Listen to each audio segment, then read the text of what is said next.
Merci Madame la Présidente, Madame la Ministre, Madame la Présidente de Commission, Monsieur le rapporteur, mes chers collègues. Nous examinons à l'initiative du groupe GDR une proposition de résolution sur ce fameux mandat de négociation de libre-échange entre les États-Unis et l'Europe. Et depuis plusieurs semaines, ce projet d'accord fait couler beaucoup d'encre et provoque, que ce soit à l'échelon national ou même européen et international, de vives réactions. Et je crois que l'intérêt qu'il suscite est tout à fait légitime, ça a été dit par tous les bancs de cet hémicycle. Un tel accord, s'il aboutit, pourrait avoir des conséquences économiques considérables. Il aurait des répercussions sur des pans entiers de l'activité économique. Marc Le Fur l'a très bien dit sur l'agriculture, et je crois qu'il faut entendre son message. Et le groupe UDI, pour autant, est bien conscient des enjeux que peut représenter la signature d'un tel accord, non seulement pour l'Europe, mais également pour la France. Alors la Commission européenne, dans une étude de 2013, nous indique que cet accord serait précurseur d'une grande convergence réglementaire internationale et serait porteur d'une croissance supplémentaire de 1% pour le PIB européen. Toujours selon la Commission, les retombées économiques seraient de l'ordre de 120 milliards d'euros d'activité économique supplémentaire et créeraient 400 000 emplois nouveaux. Alors on nous dit que s'il est bien négocié, cet accord de libre-échange serait une étape majeure des relations commerciales entre l'Europe et les États-Unis, un pas décisif vers le renforcement de leur coopération.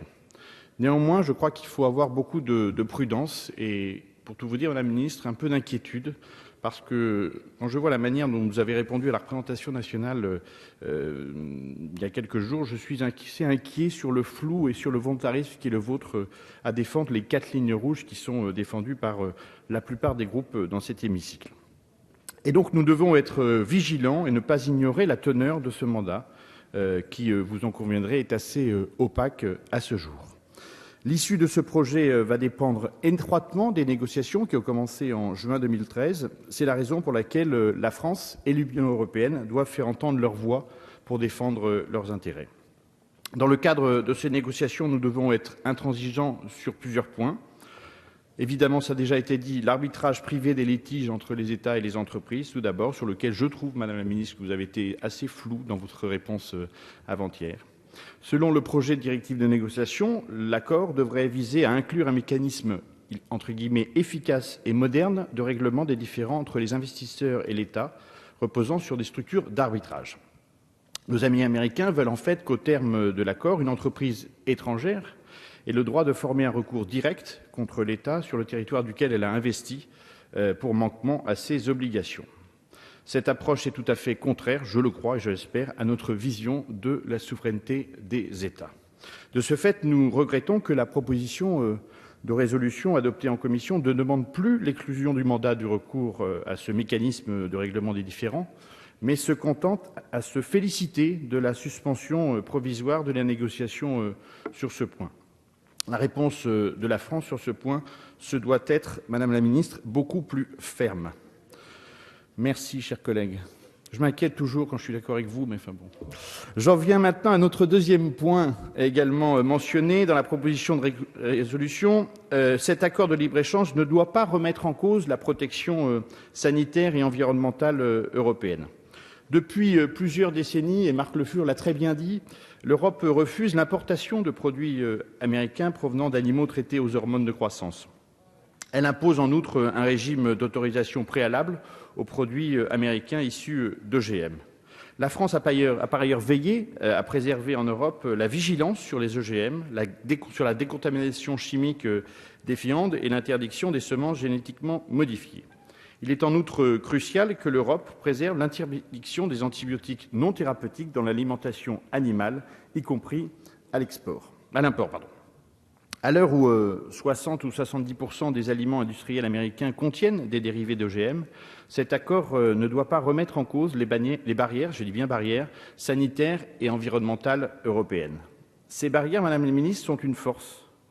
Elles sont une garantie donnée au modèle social européen et l'Union n'apportera pas de produits dangereux pour l'environnement et pour la santé. Autre point et autre sujet polémique de cet accord possible, la protection des données personnelles et économiques. Nous approuvons la proposition des auteurs de cette résolution que soit expressément indiquée dans le mandat de négociation la recherche du plus haut niveau de garantie quant à la protection des données personnelles. Nos concitoyens doivent avoir la garantie d'une protection de leurs données personnelles requise par les autorités américaines, conforme à la Charte européenne des droits fondamentaux. L'accord doit à ce titre prévoir la renégociation du Safe Harbor qui permet aujourd'hui à une entreprise américaine d'obtenir l'autorisation de transférer des données personnelles de l'Europe vers les États-Unis. Autre exigence indispensable selon nous, l'accord de libre-échange ne doit pas se traduire par une remise en cause du système des appellations d'origine. Privilégiant la notion de marque, les États-Unis ignorent dans une large mesure la conception d'appellation d'origine, portant essentiellement aux Américains dans la lutte contre la contrefaçon. Nous ne pouvons cautionner la position américaine qui préconise un registre non contraignant uniquement pour les vins et les spiritueux. Enfin, les États-Unis doivent s'engager sur 2 points. La signature de l'accord devra s'accompagner d'une régulation de la finance et doit signifier la fin du dumping monétaire américain. On ne peut concevoir que les États-Unis continuent de bénéficier, avec la suppression de la convertibilité hors du dollar, d'un avantage déloyal dans la concurrence économique. Enfin, dernier point de désaccord sur lequel j'accepte le fait que le gouvernement nous ait un peu rassurés, il concerne l'exception culturelle. Et nous ne pouvons formellement que nous opposer à la signature d'un accord qui ne protégerait pas les services numériques naissants du secteur audiovisuel européen des géants américains. De surcroît, la seule préservation de l'exception culturelle ne doit pas conduire la France à sacrifier ses autres intérêts dans la négociation. Mes chers collègues, pour le groupe UDI, la signature d'un tel accord, si signature arrivait, d'abord devrait être ratifiée par le Parlement. Je crois que nous sommes tous d'accord sur ce point. L'Union européenne et les États-Unis doivent impérativement, il est vrai, trouver un compromis, au risque de voir la France et l'Europe désavantagées dans un tel accord. Sur le fond du texte que soumet à notre examen le groupe GDR, admettons-le, la proposition de résolution initiale a été considérablement vidée de sa substance.